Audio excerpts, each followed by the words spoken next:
예수님이 아기로 탄생하신 것은 인류 역사에 딱 한 번뿐인 놀라운 사건이에요. 아담, 이브의 후손들이 지구촌에 사는데 아담, 이브의 후손이 아닌 하나님의 아드님이 사람으로 오시는 사건이에요. 근데 억만장생의 죄를 그 아들의 피로 깨끗하게 하는 방법은 하나님이신 성자 하나님이 사람의 몸을 입고 오셔야 가능한 거예요. 그래서 예언하신 대로 처녀 몸에 성령으로 잉태돼요. 사람 몸에 잉태되기 때문에 사람이에요. 근데 남자의 씨를 받지 않고 하나님의 성령으로 잉태되기 때문에 하나님이 되세요.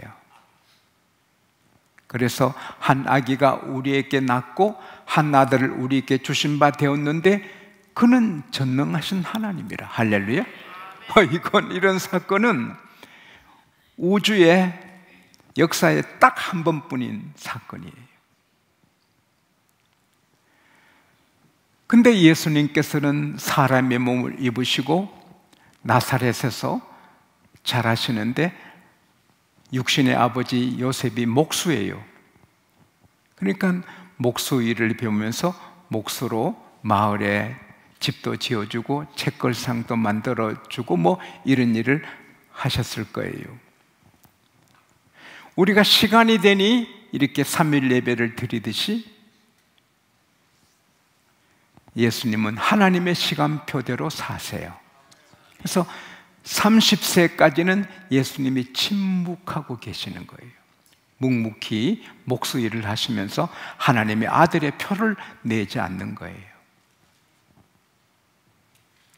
예수님이 배고프실 때 냇가에서 돌, 떡대, 그래서 떡을 드셨다는 이야기도 들리지만 그런 작은 일은 있어도 하나님의 아들로 나타내지 않으셨어요. 근데 이제 30이 되시고 때가 차심에 그는 요단강에 가서 요한에게 세례를 받아요. 세례가 그렇게 중요한 거예요. 요한이 덜덜 떨면서 내가 당신에게 세례 받았는데 어찌 제게 오시나이까? 이렇게 해서 의를 이루어야 된다. 그래서 세례요한이 덜덜 떨면서 하나님의 아들을 세례해요. 세례받고 올라오실 때 하늘에서 성령이 비둘기같이 예수님께 임하고 하늘에서 음성이 들리는 거예요. 이는 내 사랑하는 자요 내 기뻐하는 자라. 그때부터 이제 하나님의 아들로서 사역을 시작하는 거예요. 그 전까지는 신문, TV, 라디오가 있었다면 세례요한에게만 집중했어요. 그 이후부터는 예수님께 집중하고 세례요한은 사라져요. 그리고 제가 오후에 마태복음을 쭉 읽었는데 그 한마디 한마디 천국 복음 전하는 게 성경이 됩니다. 그리고 모든 병자를 다 고치고 귀신을 다 쫓아내시고 세상에 기적의 떡을 먹이시고 할렐루야. 그러니까 완전히 센세이션을 일으키는 오직 한 분 예수 그리스도가 전국에 퍼지고요. 신문이 있다면 오직 예수의 TV에서만 예수에 대한 소식만 막 도배를 하는 그런 굉장한 일을 하신 거예요. 그리고 이제 예수님께서 고향으로 오셨어요. 고향 사람이 다 들었어요. 그럼 우리 마을의 그 목수 예수가 이렇게 세상을 뒤흔드는구나. 굉장하게 그 아주 대단한 일을 하는구나. 근데 예수님이 그 마을에 오셨을 때 고향 사람이 다 모여왔어요. 예수님께서 그들에게 복음을 전해요. 충격을 받아요.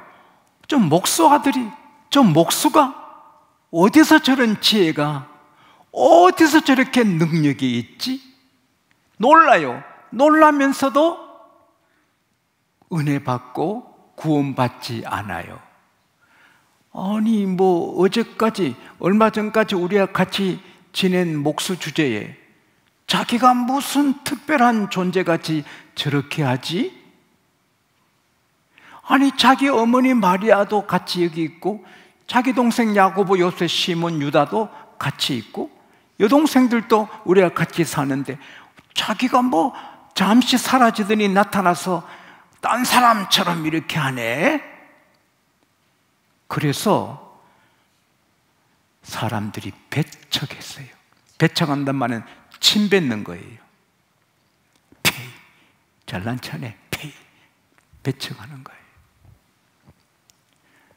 예수님께서 믿지 않는 그들을 위해서는 능력을 행하지 않아요. 그래서 예수님 고향 사람들이 가련하게 되고 멸망을 당하게 되는 거예요. 사랑하는 여러분, 여기에 우리에게 주시는 메시지의 포인트는, 예수님은 완전한 사람이에요. 반 사람 반 신이 아니고 완벽한 사람의 모습을 갖고 탄생하셨어요. 동시에 완벽한 하나님이세요. 네. 그런데 고향 사람들은 그 완벽한 하나님의 아들 신성을 배척하고, 그 사람, 목수 아들, 목수 예수만 이렇게 생각하니 예수님이 미웃고 별나게 잘난 체하고 싫은 거예요. 그래서 배척해서 망한 것이에요.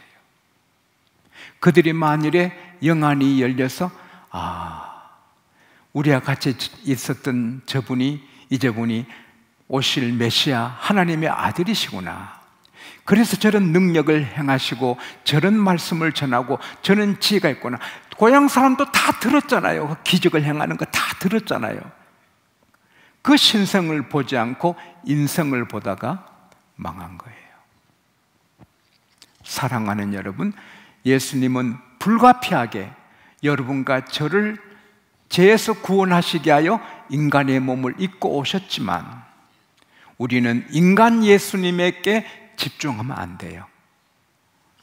하나님이신 예수님께 집중해야 능력을, 기적을, 은혜를 체험하고 구원을 받게 되는 것입니다. 이게 지혜입니다. 예수님의 고향 사람들은 이 지혜가 부족해서 망한 거예요. 잠언 14장 1절에 지혜로운 여인은 그 집을 세운다 했는데, 유다서 1장 20절에 사랑하는 형제들아 너희의 지극히 거룩한 믿음 위에 자신을 세우라. Dear friend, build yourselves up in your most holy faith. 우리는 일생에 집을 짓는 자입니다. 근데 어리석으면 머리에 집을 지은 것처럼 무너지고, 지혜롭게 믿음을 세우면 반석에 세우는 것입니다. 예수님은 똑같은 분이에요. 똑같이 완전한 사람이요 완벽하신 하나님이신데, 고향 사람들은 하나님을 보지 않고 사람 쪽을 보다가 멸망한 거예요.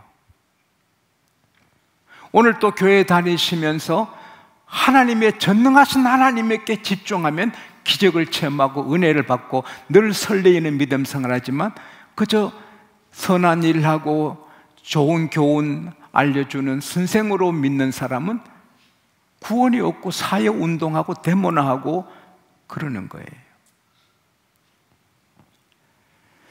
누가복음 17장 11절에서 쭉 나가보면, 예수님께서 예루살렘으로 올라가시는 길에 사마리아와 갈릴리 사이로 지나시다가 한 마을에 들어가시는데, 나병 환자 10분이 소리쳐요. 예수 선생이여 우리를 불쌍히 여기소서. 나병은 고치지 못하는 병으로 알려졌어요. 근데 예수님께 소리치는 것은 예수님은 하나님의 아들이라 치료해 주실 줄 믿은 거예요. 그래서 예수님이 가서 제사장한테 너 몸을 보이라. 돌아가다가 10명이 다 깨끗하게 나음 받은 거예요. 할렐루야. 오늘 밤에도 믿음으로 걸어가면 기적을 보게 되는 거예요. 지금 여기서 기적은 일어나는 거예요. 마태복음 8장 1절에서 3절에 봐도 나병 환자 한 사람이 예수님께서 수많은 무리 함께 산에서 내려오실 때 달려와서 그 앞에, 우리 한국말로는 좀 번역이 약한데, 무릎을 꿇고 땅에 엎드려서 주께서 원하시면 나를 깨끗히 하실 수 있나이다. 이 나병 환자는 예수님의 사람만 보는 게 아니라 완벽한 하나님을 본 거예요. 그러니까 예수님께서 따뜻한 사랑으로 그 험한 나병 환자 몸에 손을 타치하는 거예요. 오름 만져주시면서 내가 원하노니 깨끗하라. 깨끗해진 거예요. 오늘 밤에도 우리 주님이 여러분 손 얹으시고 깨끗하라, 강건하라, 담대하라, 잘되라, 승리하라, 그렇게 말씀해 주실 줄 믿습니다. 예수님을 하나님으로 믿을 때 기적이 일어나는 거예요. 그러나 예수님을 사람으로 생각하면 대목꾼이나 되지 기적이 없고 기도도 못하는 거예요. 교회도 마찬가지입니다. 교회에 사람들이 모이고 사람들이 실수하고 서로 미워하기도 하고 다투기도 하고 교회 안에 가룟유다처럼 헌금을 훔쳐가는 사람이 있을 수 있습니다.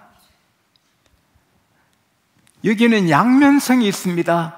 아주 부족한 사람, 실수 많은 사람, 병원에 환자들이 많듯이 우리는 죄인들이 모입니다. 제가 때때로 말씀드리지만 교회는 죄인의 클럽입니다. 죄인 오라 하실 때에 날 부르소서. 우리 주님이 나는 의인을 부르러 온 것이 아니라 죄인을 불러 구원하러 왔도다. 그래서 죄인이 와서 자꾸 의롭게 되는 것입니다. 우리가 구원은 짧은 시간에 받아도 거룩하게 되는 것은 많은 시간이 걸리는 것입니다. 그렇기 때문에 교회는 이런저런 일이 많아요. 그러나 복 있는 사람은 그럼에도 불구하고 내 아버지 집, 하나님의 성전, 기도의 집, 여기 들어오면 가슴이 설레이고 막 이렇게 뭐랄까 fear, 막 경외함이 생기고, 이 강단을 봐도 막 이렇게 느낌이 있잖아요. 그 사람이 복을 받는 거예요. 교회가 뭐 있다야, 뭐 교회 교인들, 장로들, 뭐 집사들, 뭐 이런 뭐 있다 애들이야, 그런 사람은 은혜 못 받는 거예요.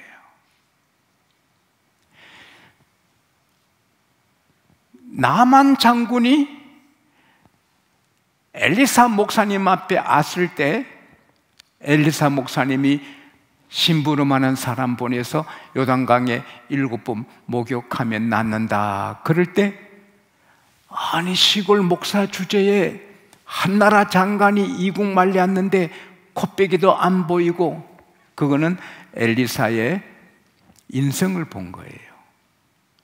그러나 요단강에 7번 잠기고 나올 때 몸이 깨끗하게 되니 엘리사가 하나님의 사람으로 보이는 거예요. 그래서 주의 종에게 예물을 받으소서. 오늘 지혜가 여기 있습니다. 예수님을 생각할 때도 하나님의 100% 하나님을 생각해야 되고, 교회를 생각해도 100% 하나님의 집으로 생각해야 되고요, 주의 종을 생각할 때도 인성보다 주의 종에게 내린 성령, 건세, 구별해 쓰시는 것을 바라봐야 돼요. 제가 1995년 서울 성민교회, 이 나라 역사에 큰 별같이 부흥 역사를 일으킨 신영균 목사님 교회 부흥회를 했는데, 이틀이 지났을 때 많은 장로님들과 함께 식사하는 시간에 신영균 목사님 하신 말씀이, 오늘 새벽에 제가 자료함을 여니까 나와서 다시 보니까 많은 생각을 하게 됐어요. 신영균 목사님께서 이렇게 말씀하셨어요.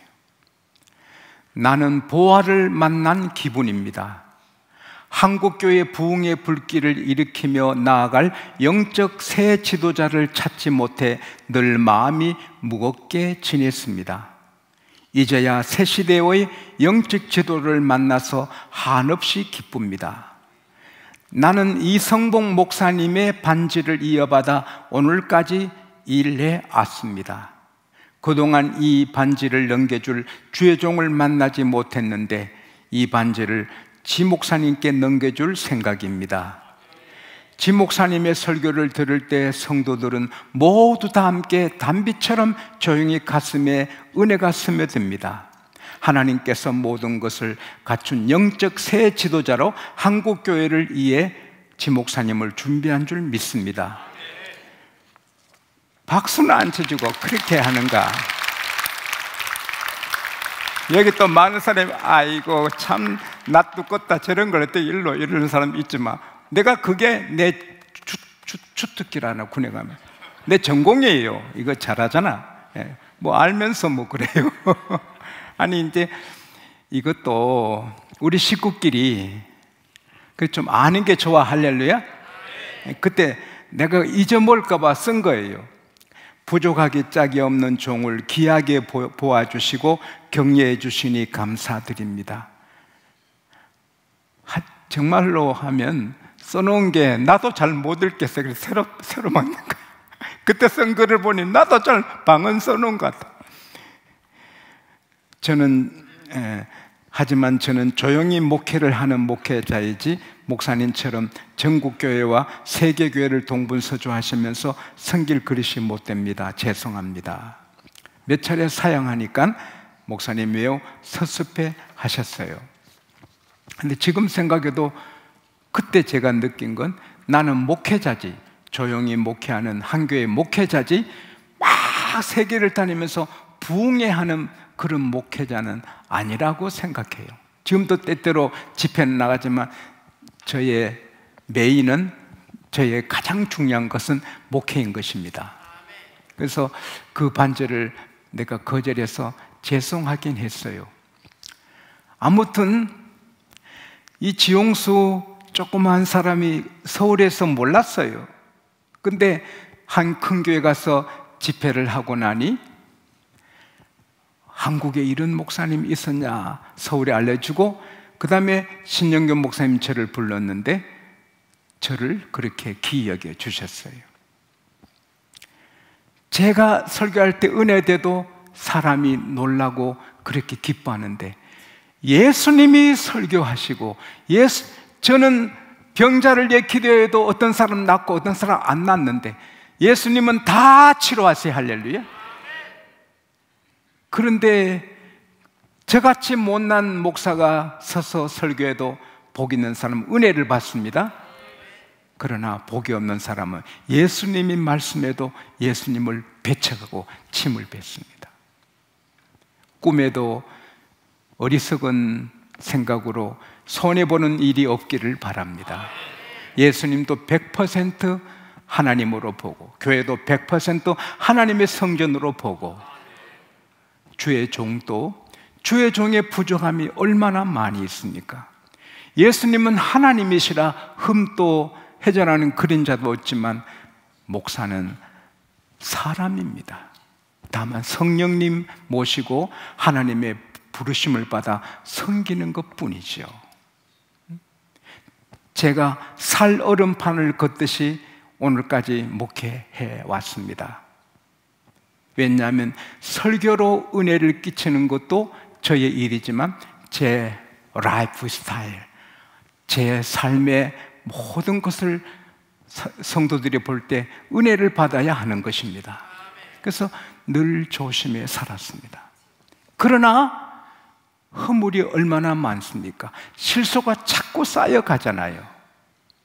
그래서 에이, 목사님 저 점이 안 좋고 자기 자랑하는 게 안 좋고 뭐가 안 좋고 안 좋고 그러면 안 좋은 목사가 되면 누구 손해봐요? 여러분이 손해봐요.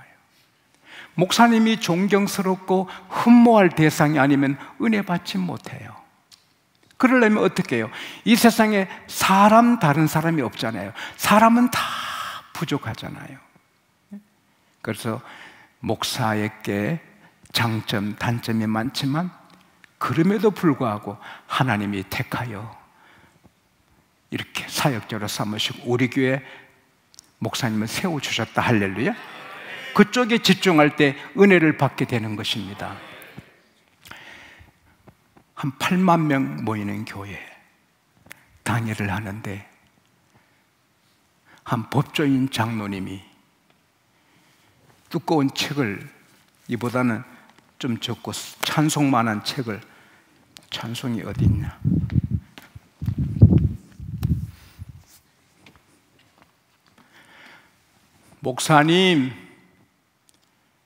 목사님의 비리, 목사님의 허물, 목사님의 실수, 목사님의 가오, 이 책 한 권에 담았습니다. 사임하세요.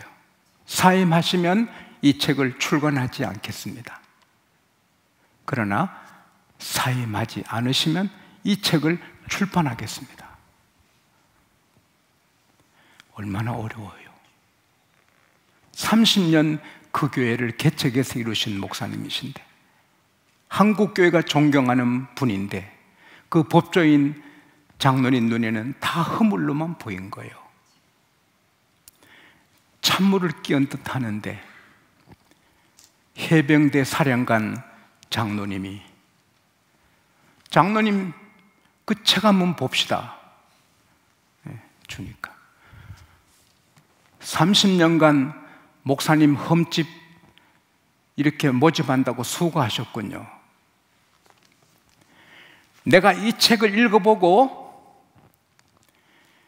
다 사실이면 내가 입을 닫겠지만 하나라도 조금이라도 가정하고 여기에 실제 아닌 걸 여기에 더해서 책을 냈다면 당신 그 양안도 고발해.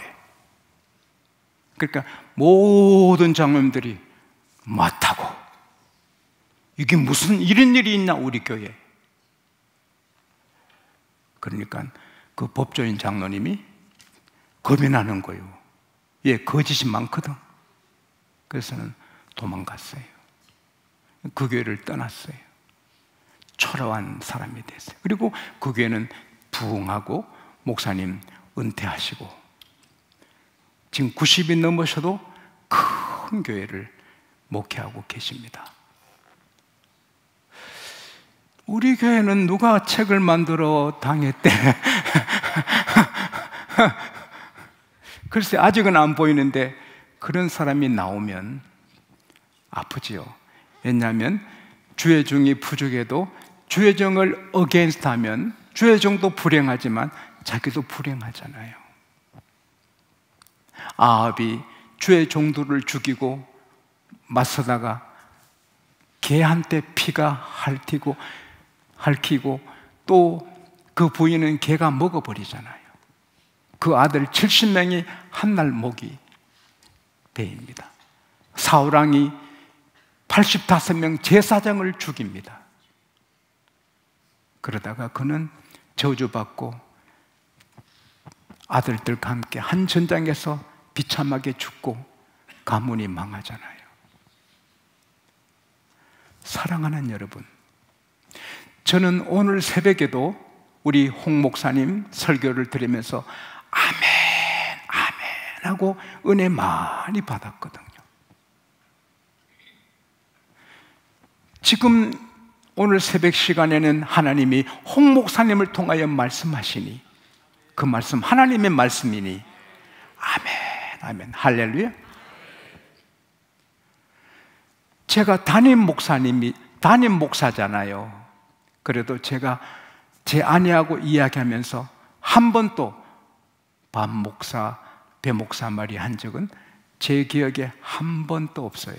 우리 배 목사님, 반 목사님. 내가 꿈에도 한 번 우리 전도사님은 사실 학생 부족한 점이 많은 전도사님이지만 한 번도 김 전도사, 박 전도사 한 적 없습니다.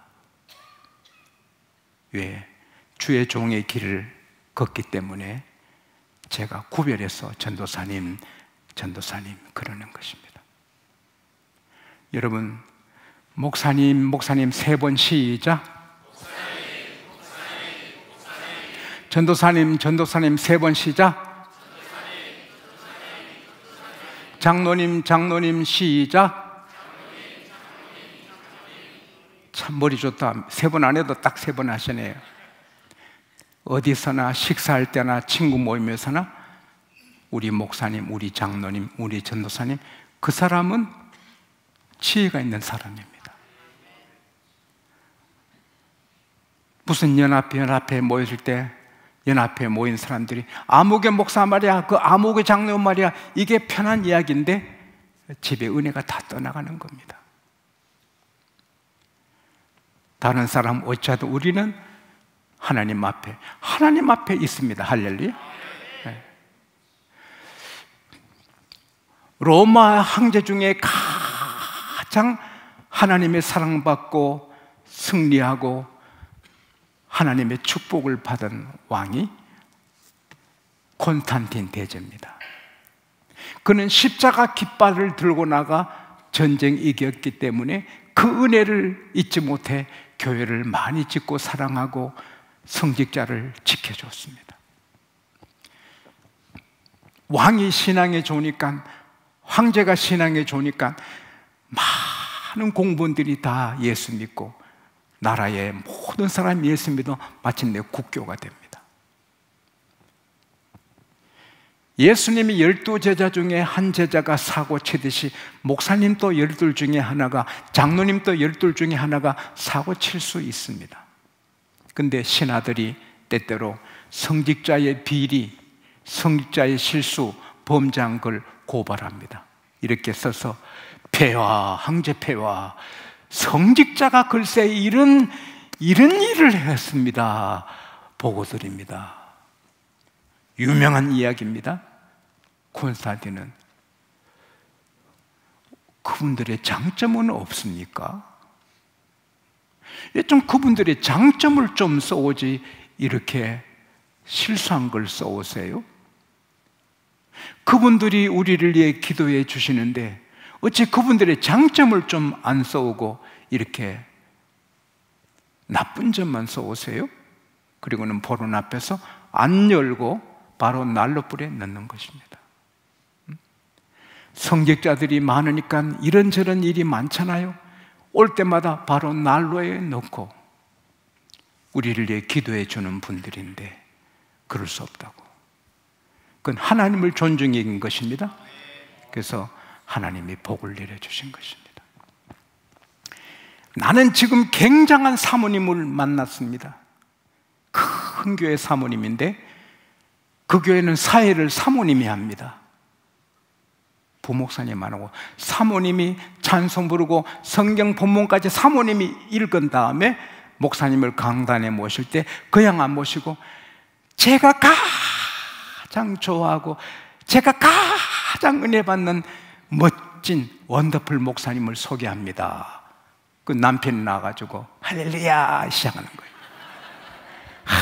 난 그게 부럽다 말이야. 한없이 부러워. 다음 주부터 제 아내가 좀 사회를 좀 하고 그런 연극이라도 하면 얼마나 좋겠어요. 5만 명 교회가 됐습니다. 5만 명. 같이 살면 그 단점 허물이 얼마나 많겠어요. 빌리그레암 목사님 같이 그런 맑고 거룩한 목사님 모셔도 그 사모님은 몇 번 죽이고 싶었다잖아. 빌리그레암 목사님 몇 번 죽이고 싶었다. 그게 사람이에요.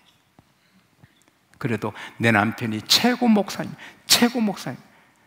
와. 여보 미안해요. 이거 미안한데 참 나는 그 교회가 되는 비결을 알았어요. 허물이 많아요. 단점이 많아요. 지적할 게 많은데도 아니, 최고 목사님, 할렐루야.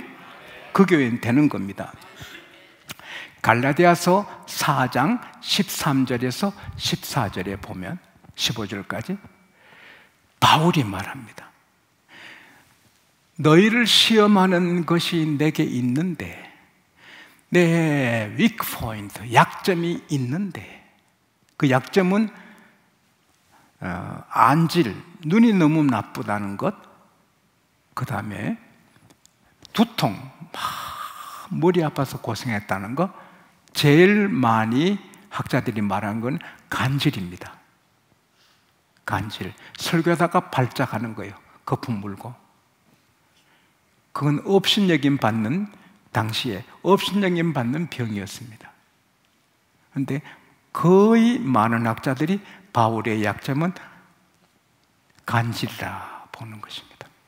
그리고 전염병도 자주 알아서 누가 의사가 옆에 있어야 되는 거예요. 다른 사람 병은 고쳐도 자기 병은 안 고쳐줘. 하나님이 겸손하라고. 할렐루야. 네, 겸손하라고. 근데 너희를 시험하는 것이 내게 있으나 나를 배척한다. 이것도 침뱉는다. 나를 침뱉고 업신여길 만한데 그렇지 않고, 따라합시다. 하나님의 천사처럼, 그리스도 예수처럼 영접했다. 어느 목사님이 가르치기를, 목사가 별 겁니까? 강단에서 목사지 내려오면 똑같아요. 그 사람 어디 성경에 그런 데가 있어요? 목사가 교인들의 발을 씻어주고 겸손히 하는 것은 목사 일이고, 교인들은 하나님의 천사처럼, 예수님처럼 구별해야 교회가 되는 것입니다. 우리 교회, 제가 120까지 말씀을 전하기 원하지만 총회 법이 있어서 때가 되면 저는 큰절 드리고 물러가야 돼요. 그러나 누가 여기 후임으로 계셔도 그분의 단점 보면 안 돼요. 한경진 목사님 같은 분도 신사참배했잖아요. 그늘 없는 사람 누가 있어요? 다 그늘이 있어요.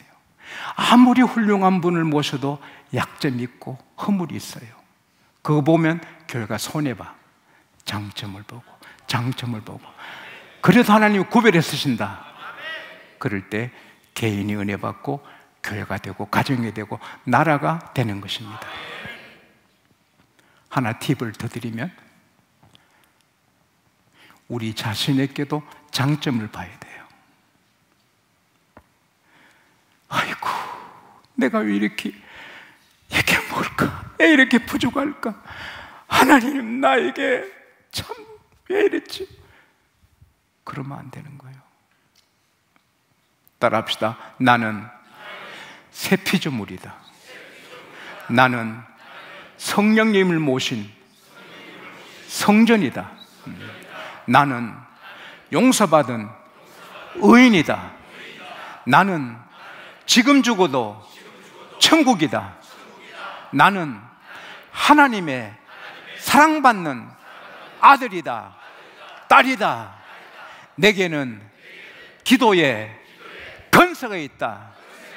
마귀를, 귀신을 쫓는 능력이 있다. 나는 병을 이기는 믿음이 있다. 나의 미래는 하나님 인도하신다. 할렐루야. 내게도 강점을 봐야 돼요. 사람들이 내게 말하는 건 내가 아니에요. 내가 나를 생각하는 건 내가 아니에요. 하나님이 우리에게 말씀하시는 게 우리예요. 하나님은 너는 내 아들이다. 내 딸이다. 내가 너를 용서했다. 정잠이 없다. 언제나 같이 한다. 할렐루야. 그러면 우리 정체감이 든든하기 때문에 세상을 이길 수 있는 거예요. 마지막으로 같이 사는 아내의 장점, 며느리 딸의 사이의 장점, 아들 딸의 장점을 봐야 돼요. 아들이 40명 중에 37등에 왔어요. 성적 부분이 37등. 아들아, 너 대단하다. 너 뒤에 3명이나 있구나. 너 굉장하다. 그러면 씩 웃으면서 미안해가지고 좀 더 열심히 하는데, 나가 뒤져라! 나가 뒤져! 보기 싫어! 안 망하는 거예요. 아내가 반찬을 잘못해. 그렇다고 아내 바꿀 수 없잖아. 어떻게 아내를 바꾸는가? 한 몸이 됐는데. 아내 장점이 있잖아요. 장점 보고. 며느리 좀 마음에 안 든다고 바꿀래요? 신랑이 끼차고 있는데 어떻게 바꾸는가? 어느 집에 며느리가 왔답니다. 와가지고는 주선주선 다 갖고 갑니다. 냉장고도 어머니 이것도 줘보내요. 다 가져갑니다. 그래서 아예 가져가려고 차를 갖고 와가지고 다 가져갔습니다. 그때 그 부인이 남편에게, 여보, 우리 며느리 언제 철들까? 이렇게 싹쓸어 가져가고, 아이고, 저 언제 철이 들까? 그때 남편이, 여보 얼마나 고마워요. 자기가 딸처럼 사랑받는 줄 알고, 딸은 와서 갖고 가잖아. 그러니까 자기가 딸처럼 사랑받는 줄 갖고 오니 얼마나 이쁘냐. 그러네요. 시작. 그러네요. 같이 갖고 가도 딸같이 생각하면 이쁘고, 며느리 연하면은 안 되는 거예요. 회사 가도 장점, 모든 환경의 장점 보면 웃을 수가 있는 것입니다. 신앙생활의 지혜가 여기 있습니다. 예수님은 완벽한 하나님이시다. 전능하시다. 교회는 하나님의 집이다. 목사님은 하나님의 종이다. 교회 일꾼들은 하나님의 일꾼들이다. 그리고 어디서나 그분들의 장점을 보고 살면 삶이 벅차고 행복하고 노래 부르고, 우리 삶은 하나님의 사랑받고 세상의 빛이 될 줄 믿습니다. 하나님 아버지, 오늘 신년 첫 3일 예배에 신앙생활의 지혜를 주시니 고맙습니다.